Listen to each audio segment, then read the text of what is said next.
Hey there, my handsome and pretty little Cobra, and welcome back to the Cobra's Nest. For those of you who are new, my name is Mignon Cobra and I make minimalism videos. Today's minimalism video is going to be my 5 minimalism money tips. So without further ado, let's just get into the video. Let's get it, let's go. Woo! Before we get started, if you wish to help out my channel, you can consider checking out my Patreon in the link down below. And if not, then you can just help me out with the algorithm by giving this video a thumbs up, a like, and a subscribe. All right, let's get right into the video. Okay, a little bit of background info before we get started. If you're wondering who am I to be talking about money tips, so I'm a minimalist and I have managed to pay off my student loans of $70K in a relatively short period of time. I think it took me about like 4 years to pay it off. I worked and studied, and then when I graduated, I paid off my loans in full, did not pay any interest whatsoever. So I know a thing or two about paying off loans and money management. So I figured, you know what, my audience is relatively young, between the ages of 18 to like 30. So I figured, you know what, I have benefited a lot by becoming more money savvy, that I want to pass that on to my younger subscribers. So anyway, I'm going to be talking about some money tips because I think we can all benefit from being a little bit better off with our money. Life's just so much better when there's money. Okay, tip number 1, and these are not tips that I came up with myself. These are tips that I have picked up from watching money gurus on YouTube, Rich Dad, Poor Dad, Warren Buffett. These are not my tips. I forgot who they are, and if I do remember, I'll mention them, but if not, it's just general stuff. Okay, let's get right into it. Okay, so number 1, pay yourself first. This one is from Rich Dad, Poor Dad. Pay yourself first is an idea that completely revolutionized the way that I thought about money. I was the type of person to take my money, go to the store, and blow everything. And if I had like $2 left over, I would save it to be able to blow more money in the following month. And that sounds so horrible now that I say it, but I can't believe that that's how I operated. And my thought process was at the time was like, treat yourself, like you deserve it, which was like terrible because who deserves to be broke and miserable? I don't even know, like if I could go back in time and stop myself from having this type of thought process. But the thing was, like, nobody told me about money. Like I didn't have any form of guidance. Like my parents were immigrants, like we didn't know anybody. I didn't know anybody that was well off. Like my idea of money was like, money is just for the upper class, and like that's that, and it'll always be like that. So whatever, like I thought getting a job, or the point of getting a job, was to like make money to spend at the mall, like the middle class dream. I don't know. When I heard that like you should pay yourself first, this means take the money and at the very least save it. Like it's your money to keep, and that's the first thing you do. It's actually not after you've paid off bills, not after you've spent money, not after you went out to eat and then whatever's left over is yours. You have to take a designated amount, and no matter what happens, no matter if the government comes kicking and screaming, you take that amount and you give it to yourself first. Then whatever's left over, you pay your rent, you pay your mortgage, you pay your water bills, you pay the car, you pay your friend back, you pay the visa. And that for me was a really interesting thought process because I was like, I've never been paying myself first. I was paying everybody else, and then whatever was left over was for Nat. And that's a really sad way to live. So I highly recommend considering taking a look at your finances, figuring out a percentage that you feel comfortable always giving yourself first at the end of the month, and letting that be yours to do with whatever you want. Hopefully, you know, save it or invest it, but that's for another topic. Okay, number 2, be careful who you associate with. I think this is a Carnegie tip. I didn't used to believe it. I thought that like it didn't matter like the kind of life that people around me live, so long as like I didn't partake in it. You know, like who cares if a friend of mine smokes? Like that's their own prerogative. Like I'm not going to be influenced. Just because everybody else jumps off a bridge doesn't mean I'm going to. There is some truth to this though, unfortunately. Like I'm not saying go out and declutter your friends, although I am. You are the average of the 5 people around you. If you're hanging out with 4 losers, 4 criminals, you're the 5th criminal. I know that sounds so terrible and so lame, and I know that a lot of people might advocate, no, but it's really good to have, you know, different friends in different groups of circles. Okay, yeah, sure, but like at the end of the day, you become, whether consciously or unconsciously, influenced by what other people do. And you don't have to take my word for this. Like I'm just some person on the internet. Like you do not need to listen to what I have to say. Like this is totally up to you. Like if you love your friends and, you know, good for you, go ahead, keep doing this. I'm just talking from personal experience. I used to totally disregard this. I used to think like it doesn't matter what other people, like what my friends do. I still love my friends, and I'm gonna stand my friends. And I'm not, you know, that's not saying like my friends were holding me back. Only I was holding me back. But it wasn't until I changed my group of friends that my life started to improve. Once I started to change my environment, and I'm not just strictly talking friends, like this is fully applicable to family too. The type of people that you associate with it's like looking in the mirror. What you see is what you are. And I know that's like tough love, and I think that people probably don't want to hear it. I think that's probably why people are really against this, and I think that's why I was so against this idea. I don't want to hear that. I don't want to hear that the people around me, if I look at them and I think like, is their lives the type of life that I want to have? I didn't want to face that reality, because the truth was I didn't want to live my life like them. And here I was hanging out with them or spending my time with them or living my life like them, that I was like, yeah, we have to go our separate ways, because I don't want to live like you. And that was really, really, really difficult. I don't want to sit here and tell you that this was really easy. It was so difficult. Decluttering close family and friends was probably one of the tougher things that I had to do in my late 20s, was letting these people go. But anyway, what does this have to do with money? So how they spend your money. If you're chilling with them, that's how you're spending your money. Where they want to go and eat, that's where you're going to eat. How they want to, the type of attitudes they have towards money is the type of attitudes you'll probably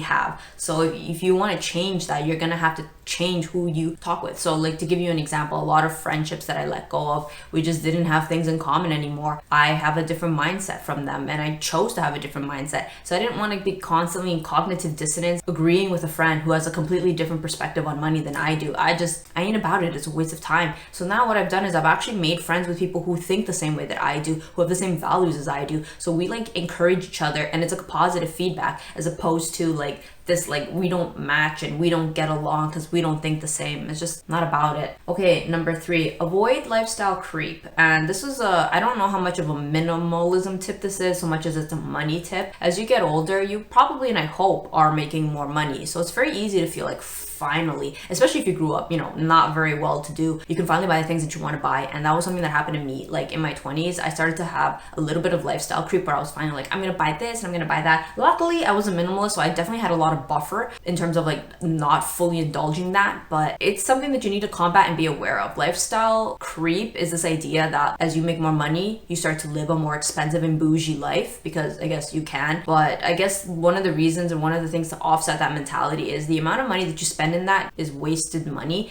There's actually better things that you could be doing with your money. And I'm not a financial advisor, so please take what I have to say with a grain of salt. At the very least, as a form of entertainment. You and only you are responsible for your own money, but you could invest that into something a bit more productive. Like the things that you waste in lifestyle inflation are actually liabilities and don't make any money back. But if you invest your money in assets, there's lots of assets, whatever assets you decide to choose, whether it be stocks, property, education, they bring money back in. And that's, having that shift was something that really changed my life and helped with my minimalism journey. I stopped buying trash, like turning my cash into trash, because I didn't want to get sucked into lifestyle inflation. It's a lot easier to not climb up than it is to come back down. Like once you get accustomed to a certain like way of living, it's really difficult to come back down. Like you feel like those little treats, you deserve those little treats, and it's really hard to tell yourself no. But if you just never go there, you're not really missing much. So I just tried my best to avoid just even getting used to that lifestyle and putting my money towards assets instead. And that's maybe something that I could recommend, using your minimalism as a tool for better financial health.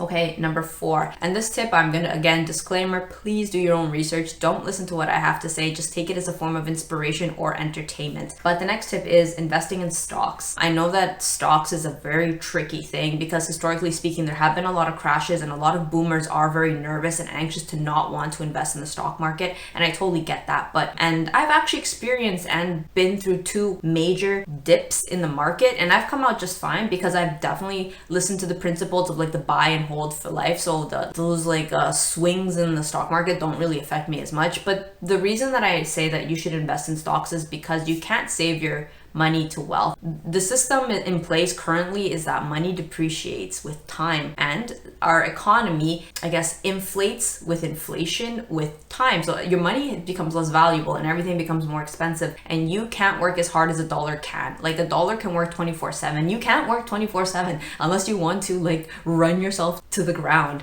So the reason that I recommend stocks is because you put your money into a vehicle that combats that, because stocks appreciate, generally speaking, over a long period of time. It appreciates in value, as opposed to your dollar, which doesn't. Your dollar actually loses money. So once I learned more about that, and I definitely recommend learning more about that, or if you guys just want to hear me talk about it, I'll make more videos. Comment down below if you want to hear more on what I have to say about investing, because I feel that like I'm a very level-headed individual, and I feel like I'm speaking for the common consumer, the common customer, when it comes to like finance. So if you want to hear my take on it, somebody who didn't come from money, somebody who's just, I've just been like reading things here and there, and it's been working for me, and it has been working for me for, I guess, like almost 10 years. I've been buying stocks for about 10 years. I started buying stocks back when I was 21. I'm 30 right now, so I guess 9 years. And I've had a great time. I went through the 2020 crash, fantastic, went shopping. I also went through like the massive dip back in 2016, was it? I also went shopping, and I've just had a really good time. I don't think I would have been able to pay off my student loans. A lot of the money that I would make, I would invest it in the stock market, and I did so for about 4 years while I was like saving up to pay off my student loans. I think I would have come short had I not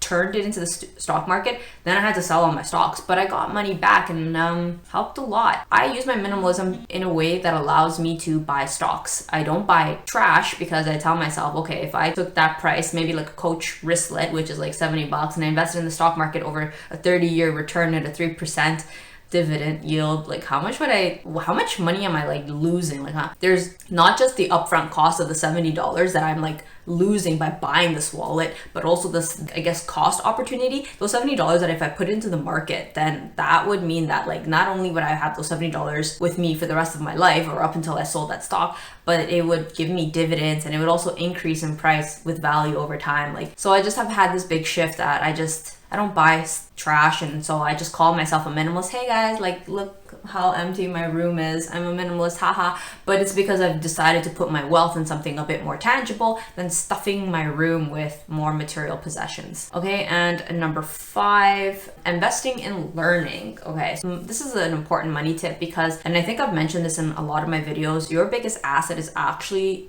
your mind. What you carry up here holds the most value. Like, a lot of the things that I do are like the symptom of the things that I've learned. Like, when I read and I learn about new concepts, the actions that I take are kind of like the symptom of what I've learned. So what I carry in my mind is the most important thing. So I know that a lot of people are very anti-education because the cost of education is redonkulous. Like, let's be real here. So I'm not saying formal education, I'm just saying learning as a whole. Like, education doesn't necessarily have to be expensive, you know, like you don't have to go to an Ivy League in order to have like guaranteed return on investment on your education. You can read books that are for free at the library. Like, I think like Dale Carnegie, I think it was him or somebody else, made libraries for like accessible education for people to be able to read. So you can go to your library, and so long as you're like, I think, a citizen, I don't know, I'm not sure about the library process, but like even you can just go into the library and you can read things for free. There's a lot of good material out there. And YouTube, I mean, like YouTube is free content. You can also do that. There's a lot of free content out there on the internet. Like, I don't recommend this, and don't come for me, but you guys know that I'm a bit of a pirate when it comes to literature. I tend to find a lot of free PDFs on the internet. I'm not advocating for this, but as a frugal minimalist, I just thought I'd put it out there. Like, if you're a student and you're just wondering, like, how could I get me some, you know, top-notch information for a fraction of the cost? Well, there are resources out. Do this at your own discretion. I'm not advocating for this, but I'm just telling you that's something that I had done. So I think that investing in education is something that can be very helpful in one's journey, that instead of spending your money on buying material possessions, don't really add too much value. And if you've ever gone into the resale market, most of our stuff has like a 0 resale value, if any. So why spend your money on trash when you could spend your money on knowledge and education? Because, you know, money is power. All right. Thank you so much for having taken the time to watch this video, and comment down below if you have any minimalism money tips, and I will see you guys in the next one. Thanks for watching. Bye. There, I'm not, you know, is still, I mean, currently, Carl, so yeah, what am I saying? Early, the people, number 1, Patreon channel, you can consider checking the link down below. What am I saying? Okay, let me start that again. For those of you who are new, if you wish to